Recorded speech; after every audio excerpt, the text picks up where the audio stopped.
Hello বন্ধুরা, আসসালামু আলাইকুম। আজকে আমরা কথা বলবো বাংলাদেশ নৌবাহিনী নিয়ে একটি নতুন নিয়োগ প্রকাশিত হয়েছে সেই বিষয়ে।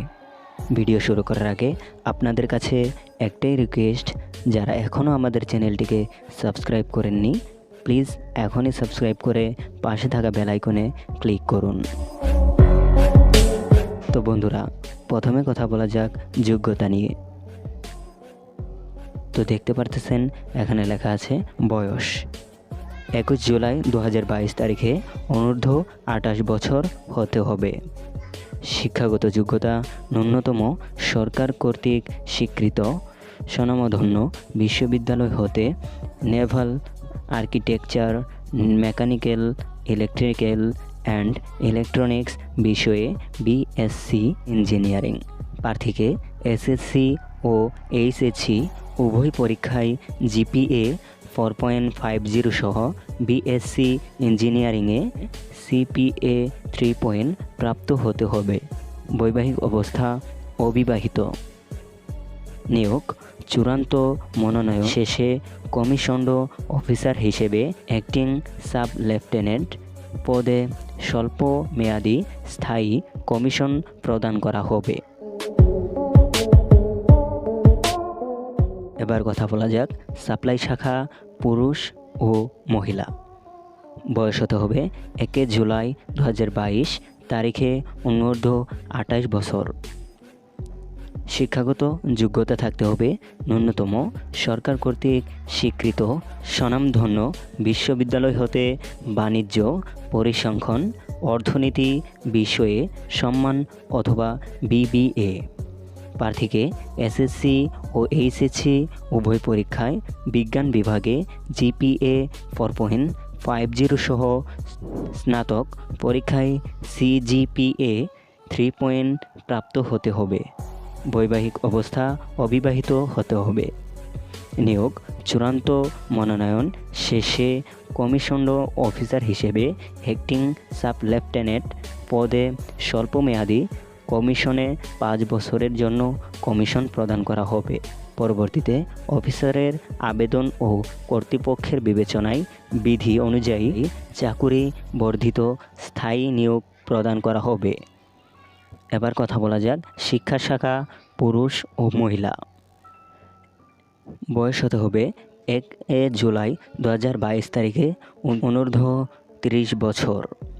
শিক্ষাগত যোগ্যতা থাকতে হবে সরকার কর্তৃক স্বীকৃত স্বনামধন্য বিশ্ববিদ্যালয় হতে নিম্নবর্ণিত বিষয়ে স্নাতক সহ মাস্টার্স।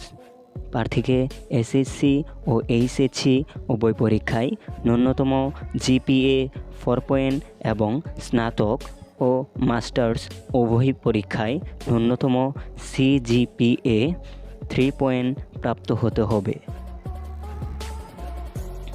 যেমন বাংলা, ইংরেজি, পদার্থ, গণিত, রসায়ন, মনোবিজ্ঞান। বৈবাহিক অবস্থা অবিবাহিত বা বিবাহিত। নিয়োগ চূড়ান্ত মনোনয়ন শেষে কমিশন্ড অফিসার হিসেবে অ্যাক্টিং ইন্সট্রাক্টর সাব লেফটেন্যান্ট পদে অল্প মেয়াদি কমিশনে 5 বছরের জন্য কমিশন প্রদান করা হবে। পরবর্তীতে অফিসারের আবেদন ও কর্তৃপক্ষের বিবেচনায় বিধি অনুযায়ী চাকুরি বর্ধিত স্থায়ী নিয়োগ প্রদান করা হবে। তো ভিউয়ার্স, চলুন এবার কথা বলা যাক শারীরিক মান সম্পর্কে। এখানে শারীরিক মান ন্যূনতম পুরুষের ক্ষেত্রে উচ্চতা হতে হবে 162.5 সেন্টিমিটার অর্থাৎ 5 ফুট 4 ইঞ্চি। খ ওজন হতে হবে 50 কেজি। গ বুকের মাপ স্বাভাবিক 76 সেন্টিমিটার অর্থাৎ 30 ইঞ্চি। সম্প্রসারিত 81 সেন্টিমিটার অর্থাৎ 32 ইঞ্চি। মহিলাদের ক্ষেত্রে উচ্চতা হতে হবে 157.48 সেন্টিমিটার অর্থাৎ 5 ফুট 2 ইঞ্চি। ওজন হতে হবে 47 কেজি।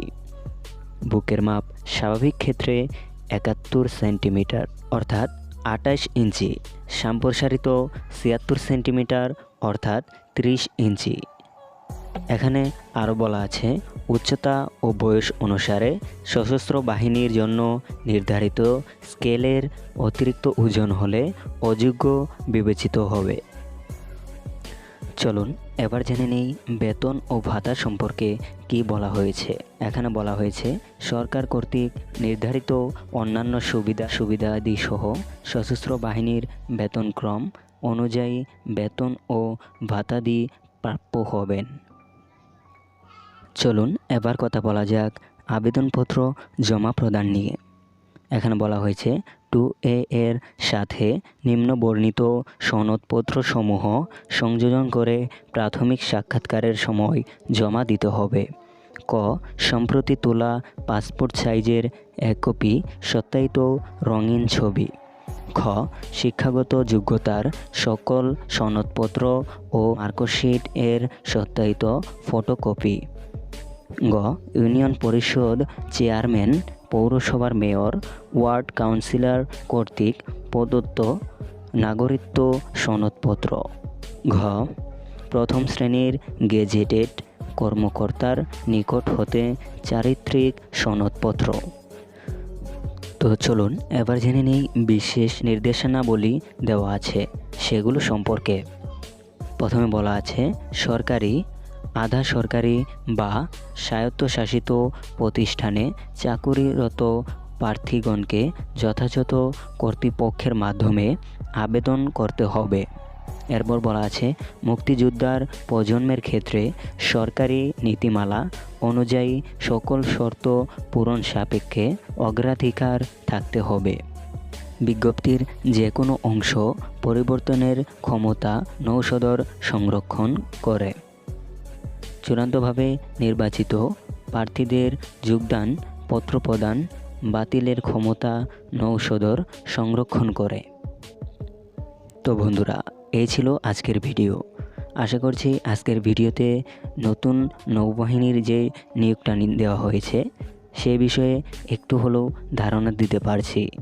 ভিডিওটা যদি আপনাদের কাছে ভালো লাগে তাহলে অবশ্যই এই ভিডিওতে একটি লাইক দিয়ে চ্যানেলটিকে সাবস্ক্রাইব করে পাশে আসা বেল আইকনে ক্লিক করে রাখুন। আজকের মতো এই পর্যন্তই বিদায় নিচ্ছি। আমি Nazmul Hasan from BD news YouTube channel. আল্লাহ হাফেজ।